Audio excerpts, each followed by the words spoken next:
Un ranchero solitario y una niña comanche perdida. Dos mundos enfrentados por siglos de desconfianza. Se cruzan en una historia donde un simple gesto puede decidir entre la paz o la guerra. ¿Usted qué haría si al abrir la puerta de su casa encontrara al hijo del enemigo suplicando ayuda? Antes de comenzar con el relato, pulse me gusta y cuéntenos desde qué país nos acompaña. Con solo el gesto de suscribirse ayuda a esta comunidad a seguir compartiendo más relatos del salvaje oeste. Comenzamos. Dicen que 200 guerreros comanches no aparecen frente a tu granero por casualidad. No, señor. Cuando cabalgan en formación sobre la llanura vienen buscando sangre, justicia o guerra. Y Thaddeus Burmeister estaba a punto de descubrir cuál de las tres se había sentado esa noche en su puerta. Pero antes de llegar a ese círculo de lanzas y flechas tensadas, hay que retroceder. Tan solo 24 horas antes, el sol de Texas, despiadado como un capataz con látigo, castigaba la piel del hombre mientras arreglaba un poste junto al arroyo. Era mediodía, y entre amarillo y ninguna parte, la soledad era compañía suficiente. A sus 34 años, Deer había visto de todo: incendios que devoraban praderas, sequías que partían la tierra como un hueso seco, y vecinos con más odio en la mirada que agua en sus pozos. Aún así, aquella mañana tenía un filo distinto, un presagio que le hizo sudar más allá del calor. Un movimiento torpe quebró la monotonía. Entre el reflejo del agua y las zarzas vio a una figura pequeña, tambaleante, que avanzaba en zigzag hacia el arroyo. Cuando la silueta se acercó, Deer tragó saliva. No era un borracho perdido ni un vagabundo. Era una niña. No tendría más de 8 o 9 años, enfundada en ropas tradicionales indias hechas jirón. La tierra y el hambre habían dejado su marca. Los ojos, demasiado grandes para aquel rostro afilado, parecían implorar sin palabras. La mayoría de rancheros habrían alzado el rifle antes de parpadear. El roce con los comanches siempre había sido una cuerda tensa a punto de romperse. Incursiones, represalias, historias de muertes que corrían de boca en cada cantina polvorienta. Pero Deer nunca había sido como la mayoría. Quizá por terquedad, quizá porque había conocido la pérdida en carne propia. Dejó a un lado las herramientas y se acercó despacio. Manos bien visibles. La chiquilla levantó la vista. Temblando entre el miedo y el hambre, balbuceó en comanche. Demasiado rápido para que él entendiera, pero el mensaje era universal. Se llevó los dedos a la boca y luego señaló el agua. Un hombre prudente le habría dado media vuelta. Un hombre listo, incluso, habría apretado el gatillo antes de que ella diera otro paso. Deer, en cambio, se encontró pensando en algo tan absurdo como el qué dirían sus vecinos si lo veían ayudando a una hija del enemigo. Pensó en el predicador que cada domingo bramaba sobre el peligro de los salvajes.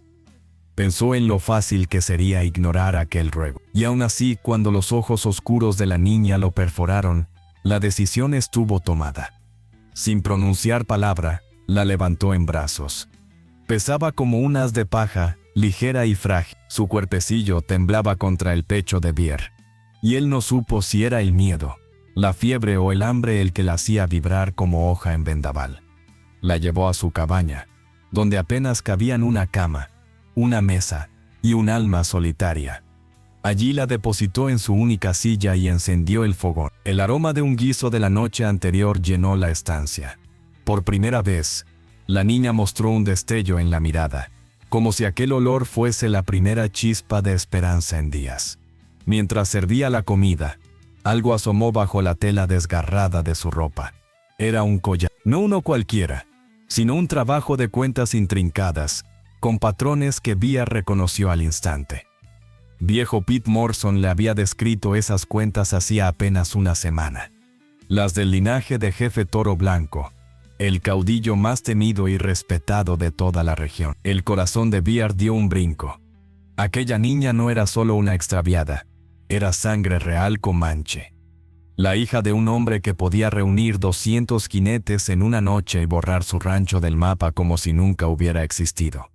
Ya era tarde para echarse atrás. La niña devoraba el guiso con manos temblorosas, y él no tuvo valor de apartarle el plato.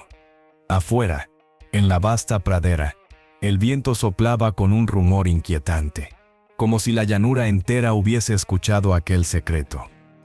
Bier comprendió que había encendido una mecha, una tan corta que quizá ni alcanzara a ver el amanecer. La niña, exhausta, se durmió en la silla con la manta de Bier sobre los hombros. Él, sentado a un lado, intentaba convencerse de que había hecho lo correcto, pero mientras el sol caía y las sombras se estiraban como serpientes, el silencio de la pradera fue interrumpido por un sonido que lo heló hasta los huesos. Cascos de caballos acercándose. 3 hombres venían desde el camino polvoriento, y el rostro de uno de ellos, Cletus Hartwell, su vecino, traía más reproche que saludo. Bier respiró hondo y salió antes de que desmontaran, deseando que la niña no despertara. El grito de Cletus cortó el aire antes que cualquier saludo. Bier, maldito seas. ¿Sabes lo que estás haciendo? La tarde todavía no había mostrado su peor cara, y el destino de aquel rancho y de toda la comarca estaba a punto de sellarse con palabras más pesadas que balas. Cletus Hartwell llegó con la cara roja y los nervios a flor de piel, seguido por el ayudante del sheriff, Jake Morrison, y el reverendo Thomas, cuya sotana parecía atraer el polvo como si también predicara a los granos de arena. El sol ya se escondía tras las colinas y el cielo, manchado de cobre, anunciaba que la noche venía con la mesa puesta. Bier salió al porche para cortarles el paso y sobre todo para que la niña no despertara. Cletus no trajo saludos, trajo un veredicto. Su voz, mitad miedo, mitad bravata, cayó como un portazo en domingo.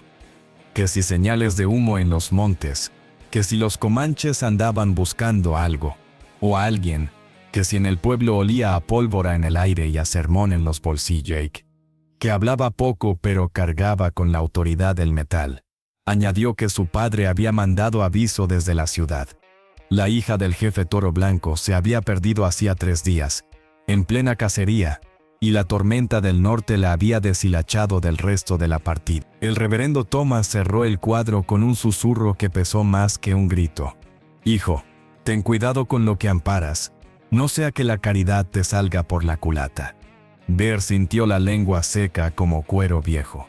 Podía mentir, fingir ignorancia, rezar una excusa, pero a veces la verdad se planta en mitad del camino con las piernas abiertas. Reconoció lo que había hecho, sin adornos. Una niña hambrienta, una silla, una manta, un plato de guiso. Silencio. Ese silencio que antecede a las decisiones torcidas. En los ojos de Cletus aparecieron los fantasmas de ranchos ardiendo. En los de Jake, la aritmética simple del deber. En los del reverendo, el peso de un mandamiento que compite con la supervivencia. No hubo discusión larga. Jake se llevó el sombrero a la frente como quien se ajusta a una sentencia. Avisaría al pueblo. Daría un margen, pero no podía prometer paz a cambio de nada. Devuélvela antes de que la noche se haga dueña de ti. Fue todo lo que dejó, envuelto en polvo de herradura. Cletus apretó los dientes y marchó con la misma rabia con la que vino. El reverendo se persignó por él y por todos sus pecados, incluidos los que aún no sabían que iban a cometer. Bier se quedó solo con el crepitar del crepúsculo. Dentro, la niña respiraba hondo, vencida por el agotamiento. Afuera, la llanura empezaba a tensar sus cuerdas. Pensó en ensillar y buscar el campamento comanche a oscuras, una idea tan valiente como estúpida. Pensó en cargarla en el carro rumbo al pueblo. Invitación firmada al malentendido. Pensó por un momento en nada, que a veces es lo más sensato cuando el miedo aprieta por dentro como bota nueva. Entonces llegó el tambor. Primero un latido lejano, más sensación que sonido. Luego, otro. Y otro. Un compás lento, ceremonioso, que no venía a asustar sino a anunciar. El aire, antes inmóvil, empezó a vibrar. La niña se removió en la silla. Abrió los ojos y los clavó en la puerta como si hubiese reconocido la voz de un pariente. Señaló hacia afuera con urgencia y con las manos pequeñas. Contó en el aire. 2, 10, 20. Siguió hasta que la cifra se volvió masa y el miedo de ver. Cálculo. 200. Era una palabra llena de soldados y viudas. La noche, como buena anfitriona, apagó la lumbre del horizonte y encendió la suya. Bear se asomó por la ventana. Sombras sobre sombras. Jinetes que se materializaban del negro con la calma de quien ya decidió el final. No era un alboroto, era un desfile de disciplina. Un semicírculo perfecto se cerraba, paso a paso, alrededor del rancho. Pintura de guerra en las mejillas, plumas que susurraban a la luna, acero que no necesitaba discursos. La niña le tiró de la camisa. En sus gestos había una advertencia, una súplica, una verdad rara de encontrar. No salgas como quien negocia un precio. Sal como quien confiesa un destino. Bear la miró y comprendió que la cuerda floja no estaba tendida entre él y los comanches, sino entre su miedo y su dignidad. Recordó la foto sobre la mesa. Su mujer, su hijo, la epidemia que se los llevó cuando todavía creían que el mundo era un sitio por domar. En su pecho, la tristeza se le volvió brújula. Entonces, una sola, clara, con acento de llanura antigua. Hombre blanco, sabemos que guardas algo que nos pertenece. Entrega a la niña, y tal vez veas el amanecer. No hacía falta traducción. La autoridad no necesita diccionario. Bear tragó y sintió el metal de su propia osadía. Podía esconderse. Sí, también podía provocar una masacre con un mal gesto. O podía apostar su pellejo a una carta que la mayoría de los suyos ya había olvidado. La palabra. Abrió la puerta. Salió con las manos altas, la niña pegada a sus hombros. La visión era de pesadilla. 2 centenares de guerreros en perfecto silencio. Todos los ojos clavados en él como agujas. Al frente, un hombre enorme, con el cabello negro surcado de plata y una mirada que quemaba sin fuego. Jefe Toro Blanco. No hacía falta presentación. La fama le precedía como un sombrero demasiado grande. La niña corrió hacia él. Habló deprisa en su lengua. Señaló la cabaña, el cuenco vacío, la manta. No hubo abrazo, solo un examen detenido, una furia contenida como un caballo enseñado. Bear, quieto, midió la distancia entre la comprensión y el malentendido. Era la longitud de una chispa. Toro Blanco avanzó hasta quedar a una zancada. Dijo que la niña había comido, que había dormido bajo techo, que el hombre blanco sabía de quién era el collar, y que aún sabiéndolo, no la devolvió de inmediato. La acusación pesó como una cadena. Bear recogió el hilo con una voz que no parecía la suya. La tormenta, la debilidad, la noche. No pedía perdón. Ofrecía razones. Los arcos se tensaron con un chasquido que sonó a respiración de la muerte. 200 puntas brillaron como dientes. Demuestra tus palabras, dictó el jefe, o caerás donde estás. Bear buscó en los bolsillos de su memoria y en los de su chaqueta.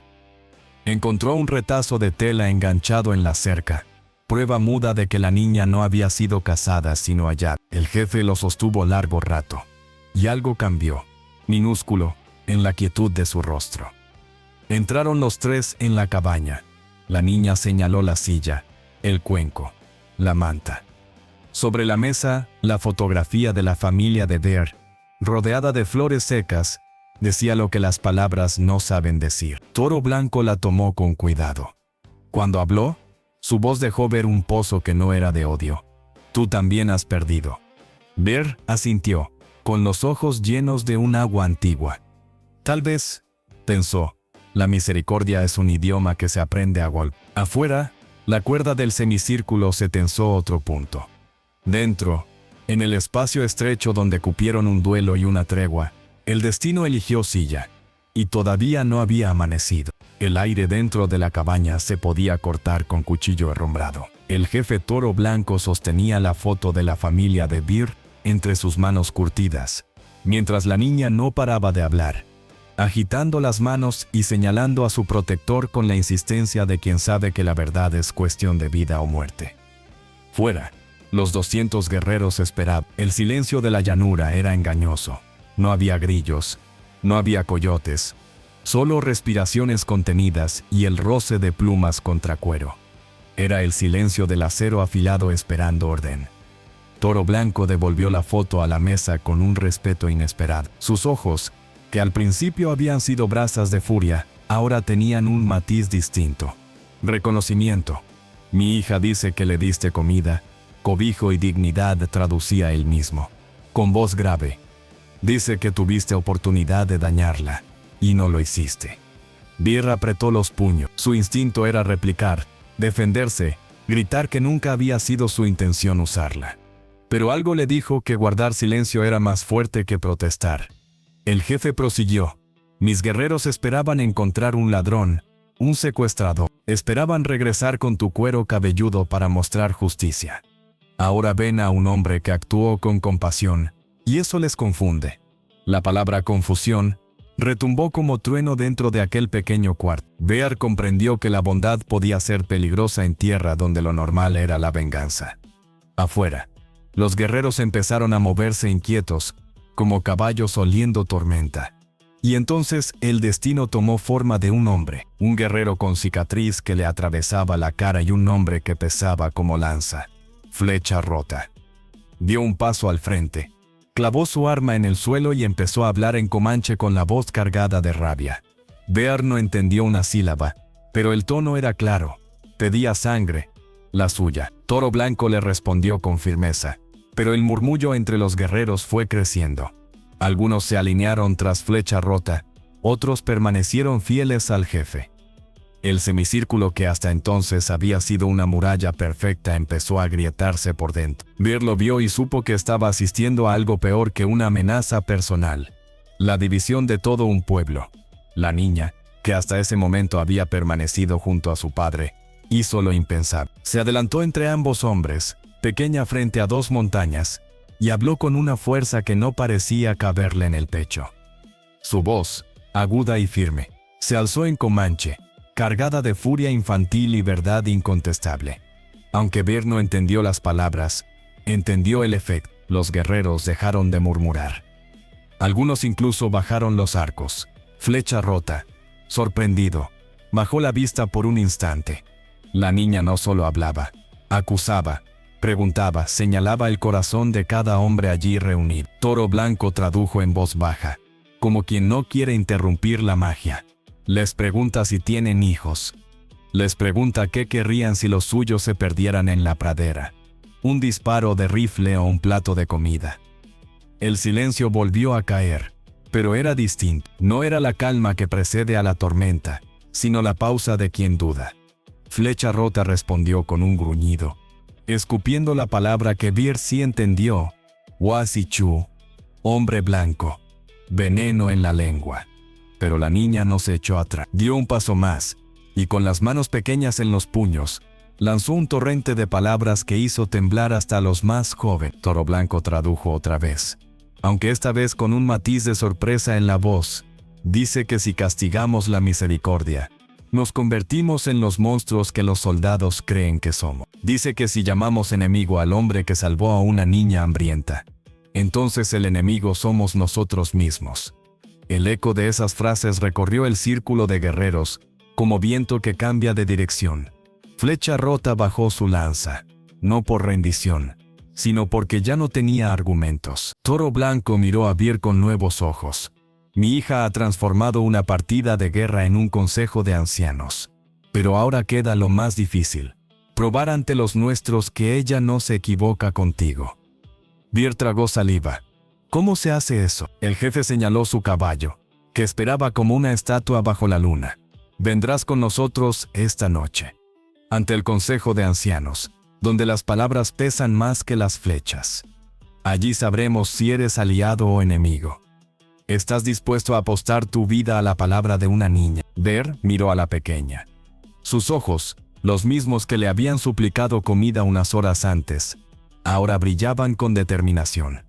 Y en esa mirada entendió que no estaba cargando con una niña indefensa, sino caminando junto a su única salvación. La decisión no necesitó discurso, asintió.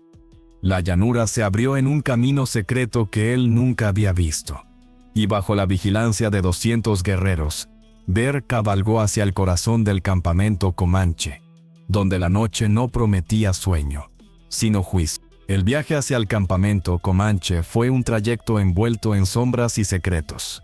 Bear montaba un caballo prestado, flanqueado por guerreros que no le quitaban los ojos de encima. El trote era constante, casi ritual, y en cada curva del terreno aparecían senderos ocultos, desfiladeros invisibles para cualquier colono.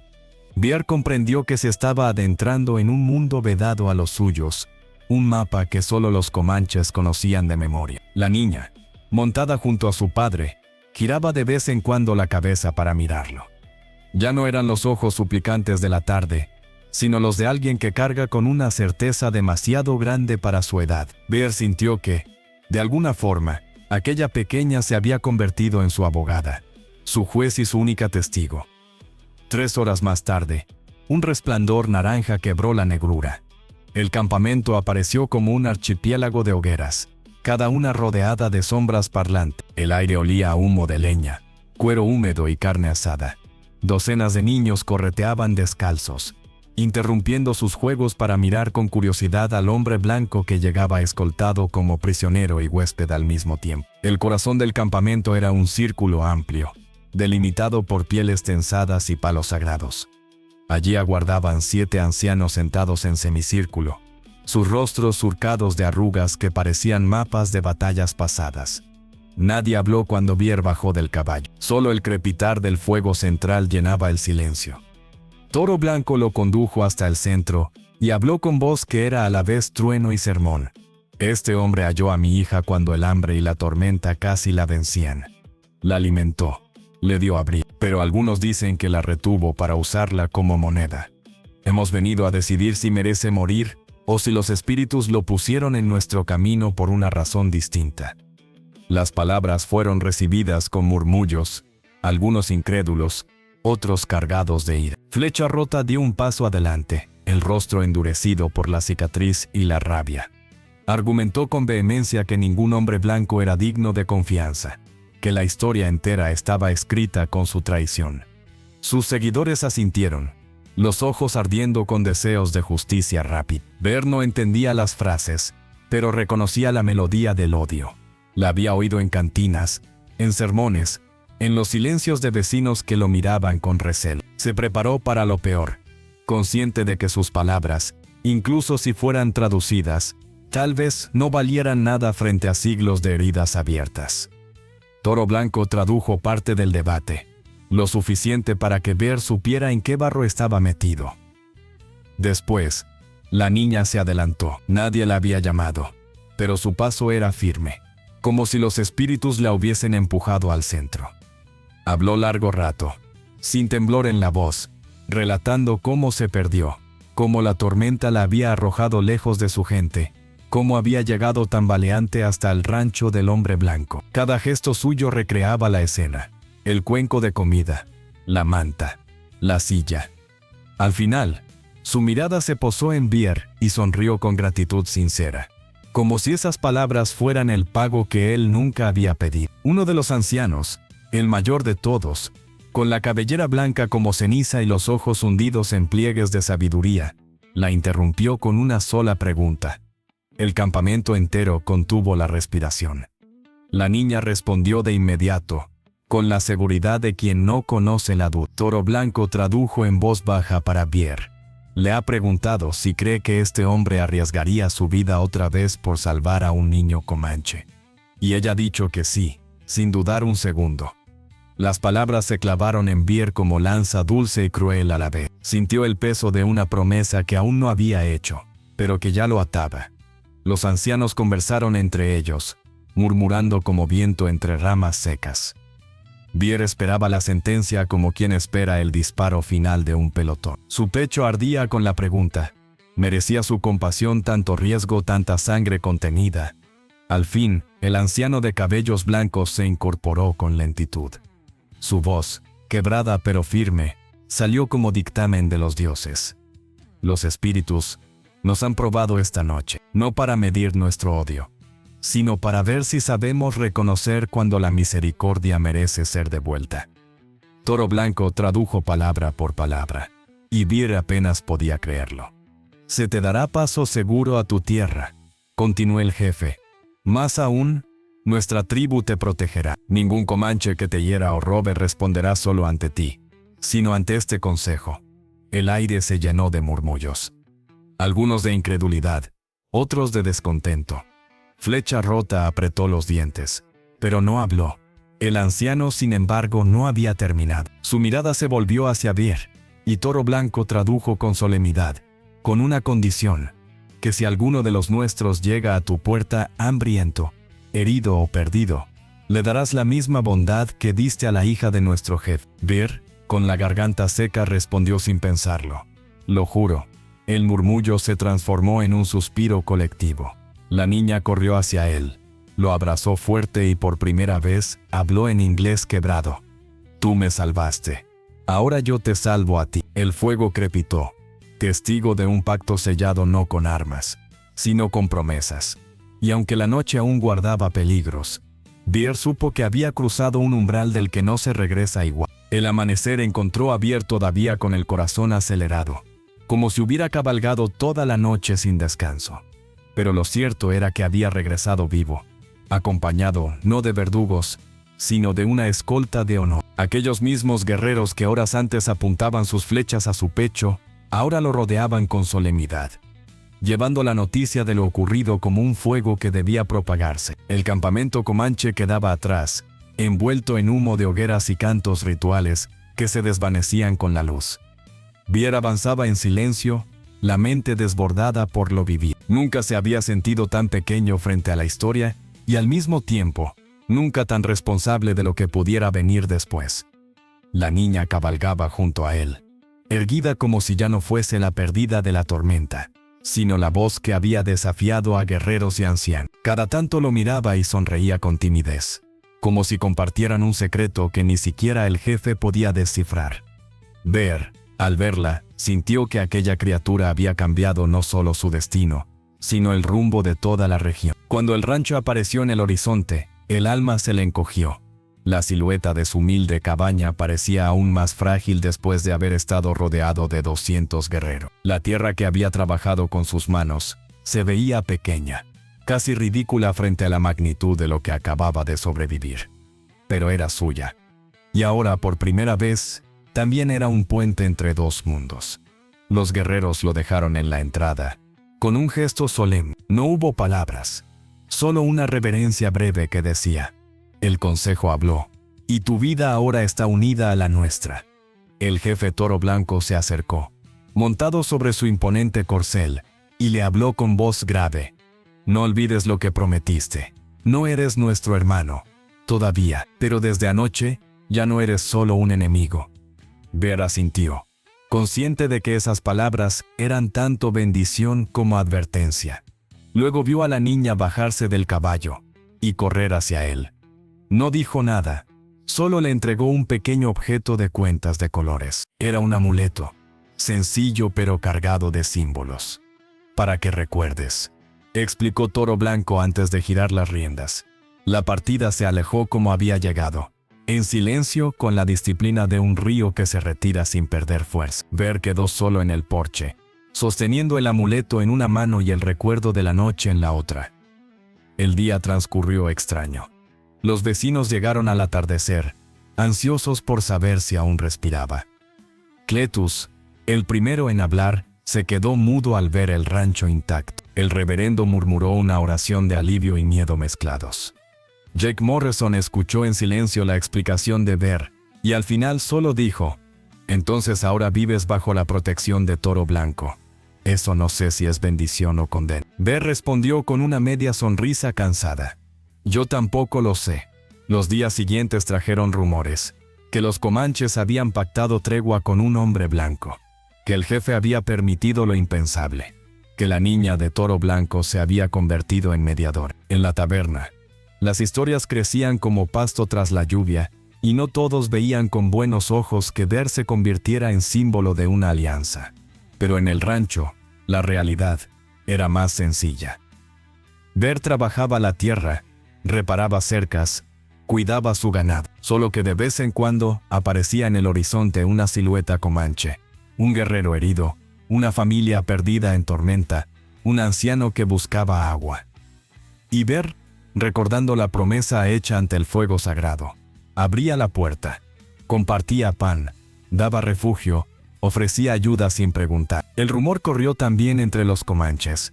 Aquel rancho, perdido entre Amarillo y la nada, era tierra neutral. Nadie podía atacarlo. Nadie podía reclamarlo como botín. Era un lugar donde, contra todo pronóstico, blancos y nativos podían hablar sin arcos tensos ni rifles cargados. Algunos vecinos lo empezaron a llamar el Rancho de la Paz, otros el Rancho de la Locura. Bear no discutía con ninguno, solo seguía trabajando, consciente de que la cuerda era fina y cualquier malentendido podía romper. Pero en su interior, algo había cambiado. Ya no se sentía un hombre solo cuidando tierra árida. Se sentía custodio de un pacto invisible. La niña volvió por primera vez al año siguiente. Ya no era la criatura famélica que había caído en su rancho, sino una joven con porte firme y mirada clara. Traía consigo palabras en inglés más seguras y un mensaje sencillo. Mi padre dice que no olvides. Compartieron pan y recuerdos. Y en aquel silencio Bear comprendió que el vínculo estaba sellado más allá de las culturas. Una niña y un ranchero habían hecho retroceder la guerra una noche entera. Y tal vez, solo tal vez, la paz podía extenderse más allá del humo de aquella hoguera. El tiempo pasó como suele hacerlo en las llanuras.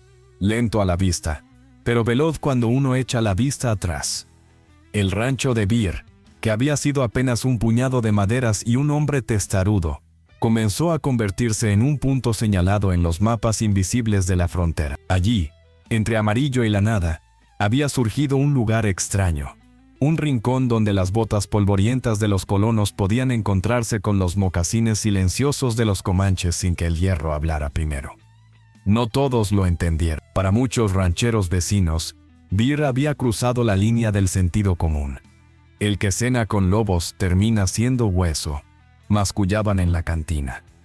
Otros, sin embargo, empezaron a verle como una especie de escudo. Si Toro Blanco había jurado que su gente no tocaría aquel rancho, quizá era más seguro tener a Bear vivo que muerto. En una tierra donde la seguridad era escasa como el agua, hasta los más orgullosos sabían calcular ventajas. Los primeros meses fueron tensos. Llegaban comanches a la puerta con heridas de lanza, con hambre o simplemente buscando reposo. Bear, recordando la promesa hecha ante el consejo de ancianos, los recibía con calma, les ofrecía pan, agua fresca del pozo, una manta en noches frías. Nunca preguntaba más de lo necesario. A cambio, dejaban pequeños regalos: un carcaz de piel finamente trabajado, una vasija pintada, carne de caza fresca. Era un truque silencioso, un lenguaje de gestos que tejía confianza donde antes solo había recelo. Pero con cada visita a Comanche, aumentaba la incomodidad de los colonos. Algunos empezaron a evitar pasar cerca del rancho. Otros, más audaces, se presentaron un día a plena luz para recriminarle. Cletus Hardwell encabezó la comitiva, acompañado de 3 rancheros armados. «Nos vas a meter en la boca del lobo», bramó, con el sudor de la ira chorreando por la frente. «Hoy vienen a tu mesa, mañana a la nuestra. ¿Quién nos garantiza que no traerán la guerra pegada a los talones?» Bear escuchó sin levantar la voz. Respondió con la misma calma con la que apaciguaba a un caballo asustado. «La guerra ya sabe dónde estamos. Lo que hago aquí no la atrae, la frena».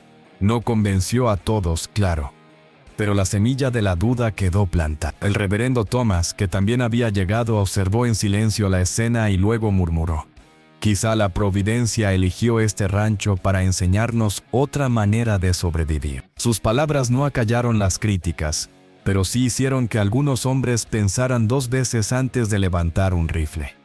Los meses se convirtieron en años. La niña de Toro Blanco, ya convertida en muchacha, visitaba cada temporada. Traía nuevas palabras en inglés y con ellas ayudaba a traducir, a suavizar choques, a explicar costumbres. Bear veía en ella no solo a la hija del jefe, sino a un puente vivo entre 2 mundos, y cada vez que compartían un pedazo de pan, recordaban aquella noche de tambores y flechas, que pudo ser guerra y acabó siendo tregua. Sin embargo, la frontera nunca duerme tranquila. Un atardecer llegó un jinete al galope, un colono con el rostro marcado por el pánico. «Los comanches han atacado la hacienda del sur», gritó. Han robado caballos y hay muertos. La noticia cayó sobre el rancho como martillo. Beer sabía lo que significaba. La paz era frágil, más frágil que la madera de sus cercas. Bastaba un grupo de jóvenes guerreros, desobedientes al consejo, para incendiarlo todo otra vez. Y bastaba un colono, con hambre de venganza para devolver el fuego con fuego. Esa noche, sentado en el porche con el amuleto de cuentas en la mano, Beer pensó en la delgada línea que lo separaba de la guerra. Su rancho había nacido como refugio improvisado, pero ahora era un campo de pruebas. Si fallaba, todo el territorio ardería. Si resistía, tal vez, solo tal vez, habría esperanza de que la llanura conociera algo distinto al ciclo eterno de represalia y dolor. El viento sopló desde el este, trayendo consigo un rumor de cascos lejano. Beer entrecerró los ojos y murmuró para sí: la paz camina más despacio que un caballo, pero también sabe encontrar el camino. La noche no dio respuesta, pero en el horizonte titilaron hogueras comanches, y Beer supo que al amanecer tendría que enfrentar la prueba más dura: convencer a dos mundos empeñados en odiarse de que la misericordia era más poderosa que la venganza. El amanecer trajo consigo un aire pesado, como si la llanura hubiera decidido guardar silencio para escuchar lo que estaba por ocurrir. Desde el sur llegaban noticias sombrías: una hacienda arrasada, caballos robados, 2 hombres muertos. Los colonos gritaban venganza, y los comanches, divididos, discutían entre seguir el consejo de Toro Blanco o dejarse llevar por la furia de los jóvenes guerreros. Beer lo sabía. Su rancho se había convertido en el punto de encuentro, pero también en la línea de fuego. Cuando el sol apenas despuntaba, vio acercarse a lo lejos una polvareda doble. Por un lado, un grupo de colonos encabezados por Cletus, rifles en mano, exigiendo justicia inmediata. Por el otro, una partida comanche con flecha rota al frente, los ojos ardiendo con la certeza de que todo pacto era debilidad. En el centro de aquella vasta pradera, Beer era la bisagra de un portón que amenazaba con partirse. Los colonos lo rodearon primero. «Se acabó tu jueguito de la paz», escupió Cletus, con la cara más dura que una peña. «2 de los nuestros muertos, y tú entreteniendo a los que los mataron. O te apartas, o arderás con ello». Beer no alcanzó a responder, porque la voz de Flecha Rota se impuso en la distancia, grave y cortante. No necesitaba traducción. Era un llamado a las armas, una acusación de traición contra Toro Blanco y contra el hombre blanco que se atrevía a interponerse. Los guerreros tensaron sus arcos y los colonos cargaron sus rifles. Bastaba un dedo nervioso para desatar una masacre. Entonces apareció la figura imponente de Toro Blanco, montado en su corcel como si la tierra misma lo hubiera elevado. Se colocó entre ambas facciones, levantando una mano que pedía calma. Su mirada buscó la de Beer, como preguntándole sin palabras: ¿y ahora?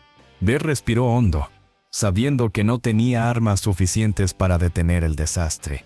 Solo palabras. Y aún así, en voz firme, se dirigió a ambos lados: escúchenme. Si respondemos con sangre a cada ofensa, nunca habrá final. Hoy lloran los colonos, mañana llorarán las madres comanches, y al otro día volveremos a llorar todos. ¿Hasta cuándo? Algunos rieron con desprecio, otros apretaron los labios.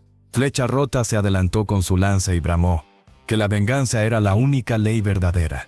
Los colonos replicaron con insultos.